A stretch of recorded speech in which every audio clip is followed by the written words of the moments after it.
Assalamualaikum warahmatullahi wabarakatuh. Halo semuanya, perkenalkan nama saya Asri Rizkawati.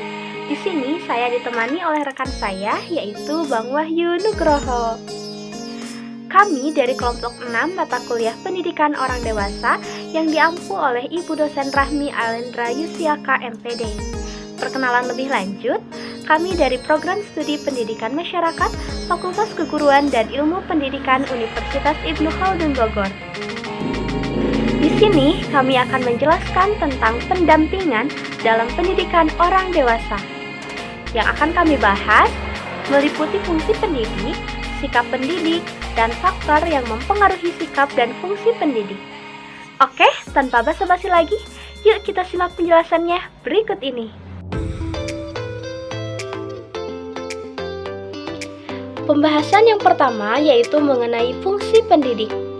Fungsi adanya pendidik itu untuk apa sih? Pendidik merupakan tenaga profesional yang berfungsi untuk merencanakan dan melaksanakan proses pembelajaran, menilai hasil pembelajaran, melakukan pembimbingan dan pelatihan, serta melakukan penelitian dan pengabdian kepada masyarakat. Pendidik memiliki 9 fungsi utama dalam proses pendidikan. Fungsi yang pertama yaitu sebagai penyebar pengetahuan, yang kedua sebagai pelatih keterampilan, yang ketiga sebagai perancang pengalaman belajar, yang keempat sebagai pelancar proses belajar, yang kelima sebagai sumber belajar, yang keenam sebagai pemimpin kegiatan belajar, yang ketujuh sebagai penjelas tujuan belajar, yang kedelapan sebagai tutor simulasi, dan yang kesembilan sebagai fasilitator kejar. Untuk bisa menjalankan 9 fungsi tersebut, seorang pendidik harus memenuhi standar kualitas pribadi tertentu. Apa saja standar kualitas yang harus dimiliki oleh seorang pendidik? Yang pertama, seorang pendidik harus penuh rasa tanggung jawab. Yang kedua, seorang pendidik harus berwibawa. Yang ketiga, pendidik harus dewasa dan mandiri. Yang keempat, pendidik harus memiliki kedisiplinan. Dan yang kelima, seorang pendidik harus berdedikasi dalam melaksanakan pekerjaan guru sebagai panggilan. Kelima sifat tersebut adalah kualitas intrinsik pribadi yang perlu ada pada seorang pendidik, yang berlaku pada setiap orang yang ingin disebut sebagai pendidik atau guru, baik itu dalam hal pendidikan formal maupun non-formal. Pembahasan selanjutnya yaitu mengenai sikap pendidik. Sikap pendidik yang telah kami rangkum setidaknya ada 5. Yang pertama, yaitu harus tegas berwibawa. Yang kedua, harus memberikan contoh dengan tindakan. Sikap yang ketiga, harus percaya diri. Yang keempat, seorang pendidik harus memiliki sikap konsisten. Dan yang kelima, pendidik harus bisa memahami kejiwaan peserta didik. Ya, saya akan merumuskan untuk materi slide selanjutnya adalah rumusan Ki Hajar Dewantara. Ki Hajar Dewantara merumuskan seorang pendidik itu hendak mempunyai kepribadian di depan menjadi teladan, di tengah membangun karsa, dan di belakang memberi dorongan.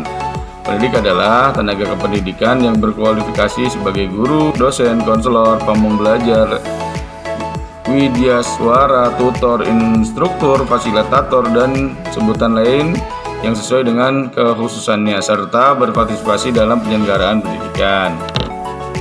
Lanjut, slide selanjutnya faktor yang mempengaruhi sikap dan fungsi pendidik.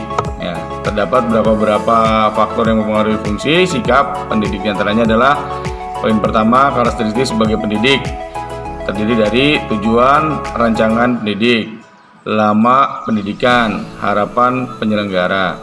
Lanjut, yang kedua adalah karakteristik peserta didik. Yang poin pertama komposisi peserta didik, harapan peserta didik. Poin yang ketiga karakteristik pendidik, profesi pendidik, dan keadaan pendidik. Lanjut, agar pendidik bekerja sebagai media yang baik dalam menjalankan kegiatan pendidikan, ia harus melakukan beberapa hal sebagai berikut.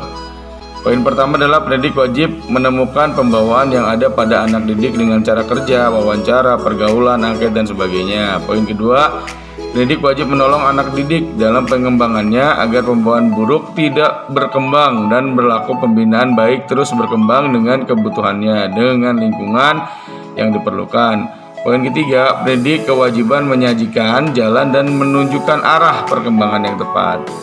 Lanjut, poin keempat, pendidik wajib setiap waktu melakukan evaluasi untuk mengetahui apa yang dilakukan anak didik dalam usaha mencapai tujuan pendidik sudah berjalan seperti yang diharapkan. Poin kelima, pendidik wajib memberikan bimbingan dan penyuluhan kepada anak didik pada saat mereka menghadapi kesulitan dengan cara yang sesuai dengan kemampuan anak didik dan tujuan yang ingin dicapai. Poin keenam, dalam menjalankan tugasnya, pendidik wajib selalu ingat bahwa anak sendirilah yang berkembang berdasarkan bakat yang ada. Ia hanya dapat mempengaruhi agar anak-anak dalam pikiran yang baik dapat berkembang lebih cepat, tidak sesat dan tidak bergerak. Poin ketujuh, pendidik senantiasa ikut mewarnai atas diri sendiri untuk mengetahui apakah ada hal-hal dalam diri pribadi yang harus mendapat perbaikan. Poin ke-8, pendidik perlu memiliki metode atau teknik penyajian yang tidak mungkin disesuaikan dengan bahan pendidik yang akan disampaikan, tetapi juga disesuaikan dengan peserta didik. Oke, terima kasih. Kata-kata penutupnya adalah pendidik adalah kunci kesuksesan dalam hidup dan guru membuat dampak yang langgeng dalam kehidupan siswa mereka. Terima kasih. Wabillahi taufiq wal hidayah. Wassalamualaikum warahmatullahi wabarakatuh.